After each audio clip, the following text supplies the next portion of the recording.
Ce mercredi 18 janvier 2023, M6 a diffusé un nouveau numéro de Qui veut être mon associé?, dans lequel les téléspectateurs ont découvert les deux fondatrices de Rosap, une marque de vêtements issue de l'upcycling. Pour Télé Loisirs, ces dernières reviennent sur leur passage dans l'émission. Depuis le début de la 3e saison de Qui veut être mon associé?, M6 met en avant des investisseurs issus de tous les milieux afin qu'ils puissent peut-être trouver un ou plusieurs investisseurs. Il y a ainsi de belles histoires, comme cette paille réutilisable imaginée par un couple d'agriculteurs, Paille-Doux, et qui a connu un succès immédiat chez les téléspectateurs, ou encore ces plantes bioluminescentes qui pourraient éclairer les villes dans le futur. Parmi tous ces projets, il y a aussi Rosap, qui cherche à changer la mode, un secteur accusé de ne pas être assez écologique. Qui veut être mon associé? Les créatrices de Rosap s'expliquent sur leur valorisation jugée trop élevée. Rosap utilise en effet une technique de recyclage de niche, de l'aveu même des deux fondatrices de l'entreprise, Daphné Grem et Mona Boujotita, mais auquel elle croit dur comme fer.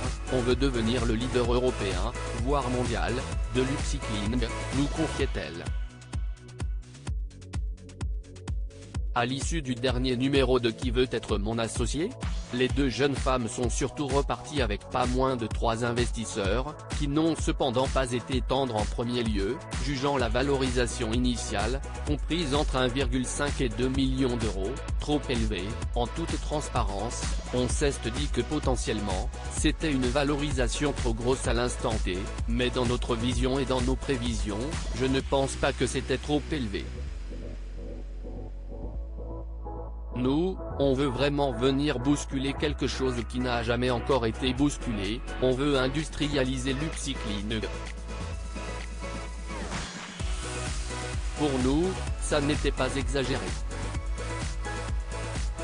Peut-être qu'on a mal exprimé ce qu'on avait en tête, mais ça ne pouvait être que bénéfique pour nous, explique à Télé Loisirs le duo qui assume d'être là pour apprendre, acceptant donc les remarques des investisseurs.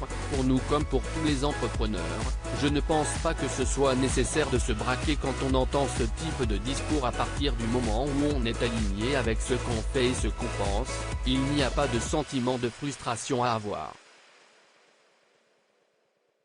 Jean-Pierre Nadir en première ligne pour conseiller Rosap. Au final, elles acceptent néanmoins d'abaisser leurs attentes à 21% du capital contre un investissement, à 3, de 100 000 €, car pour les deux jeunes femmes, au-delà de l'argent, il y a toute une autre forme de valorisation, qui est l'accompagnement. On a quand même réussi à convaincre 3 investisseurs, 3 experts dans leur domaine, et ce n'est pas quantifiable. On est très contente. Les têtes pensantes de Rosap révèlent avoir depuis le tournage reçu beaucoup de conseils de Jean-Pierre Nadir, évoquant également des contacts avec Éric Larchevêque sur la partie liée à l'industrialisation. Aujourd'hui, les deux entrepreneuses confirment avancer doucement mais sûrement, au rythme prévu et attendu.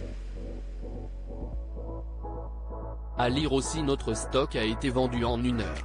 Jean-Sébastien et Marine, Paille-Doux, dévalisés après leur passage dans Qui veut être mon associé?,